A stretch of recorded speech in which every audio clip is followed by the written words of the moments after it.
Frazier Show with University of Miami head baseball coach Ron Frazier and Channel 10's Jerry Azar.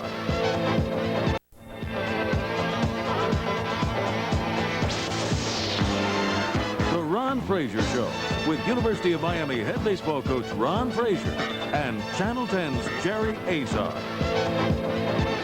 Well, as you can see, I am not Jerry Azar. Cambrell Marshall sitting in for Jerry Azar, and it's my pleasure, Coach, to be able to come and sit and talk about hurricane baseball. You're on a roll. Well, my favorite subject. I know that you're not particularly thrilled about having a 1 at the end of your record. You had 36-6-1, and this past week was kind of a crazy week. It kind of goes along with a crazy record. Well, it's been that kind of a thing with Florida State through the years. We always have kind of some unusual ball games, but this one was quite unusual. We won a ball game up there Friday night, and then we got blown out Saturday, and then, you know, it was a time limit on the ball game because of the late starting time.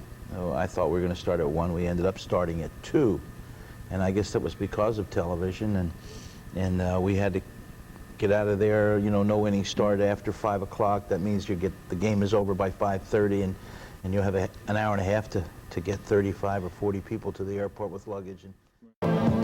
Welcome back to the Ron Frazier Show. Now, if you've been out to Marklight Stadium, and we certainly hope you have by now, and things get boring, which it very rarely is, you might want to just start spending time and seeing who's going to pick up the bat from here and there. You'll notice that there are a special group of people doing that. They're the Sugarcanes, and this guy, Ron Frazier's had an awful lot to do. As a matter of fact, he can claim total credit for that. Will you just take a look at the Sugarcanes?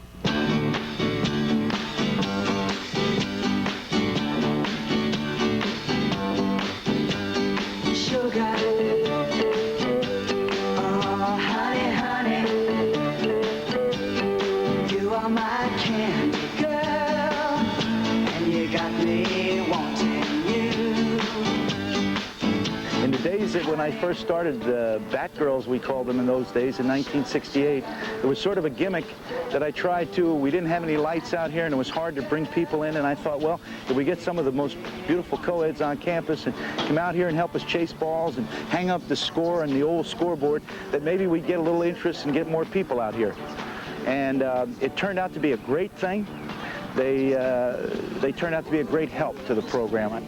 In terms of their personal life, I think they have a lot to benefit from being a Sugarcane. They become more outgoing, they get to make contacts with the community, and the organization is definitely going to go forward. They're doing a lot more things in the community. They're making a name for themselves. This event that we're having here today, the 20th anniversary, this great turnout that we're having, is just an indication of how much into the future we're going to be going. You are my candy girl. It takes a lot of time. People don't realize we're here. There's 49 games, 49 home games a year.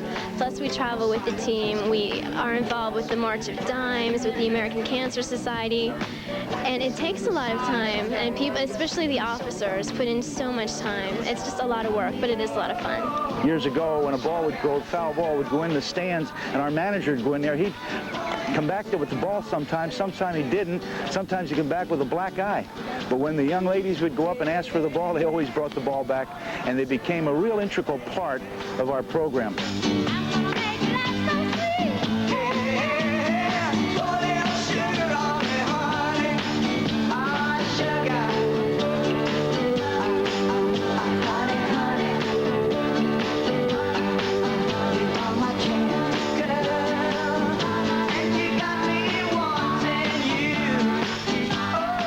We all did the same thing.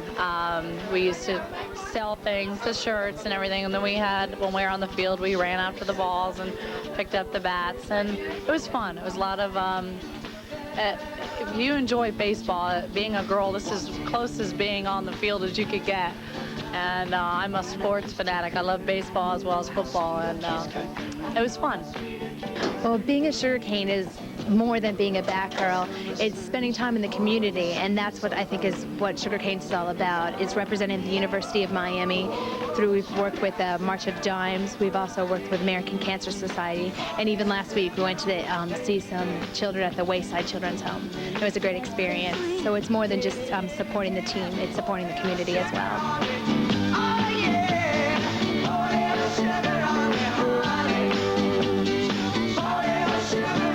They have a minimum GPA that they have to maintain, and then they have to report to us their grades. And since it becomes a close-knit group, you kind of hear through the grapevine who's doing good in school and who's not. And we try to encourage them. There's girls that are in the same major, and they try to help each other out. I'm so happy that I started this up in 1968, more as a gimmick, and it turned out to be a great thing. I know that all over the country there's many Batgirl programs in the colleges and high schools, and it's nice to feel that our girls here that started in 1968 were the first.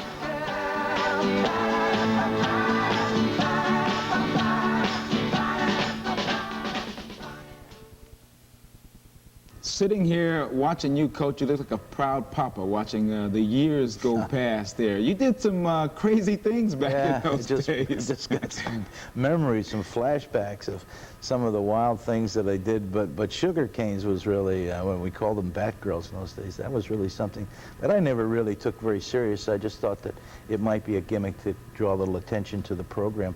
But it happened to be so, so helpful, you know, in so many ways, that I decided to stay with it, and I'm glad I did. And it became popular all over the United States. There were people writing us letters, everybody wanting to organize high schools and junior colleges and universities to have Sugarcanes because they felt it was a good idea. And you could sense their pride as well of being Sugarcanes, and they've become another addition, another positive part of the program. Yeah, well, they took off with it, and they made it more than what would originally we had done with it. And you know, they're involved with the community, and there's been a lot of pride in it, and they do a great job. Sounds just like Hurricane baseball players as well. So congratulations on starting that, and the 20th anniversary celebration. Coral Gables still has not been able to overcome the results of that 20th anniversary of the Sugarcanes. We'll be back after this commercial break for some final thoughts. Join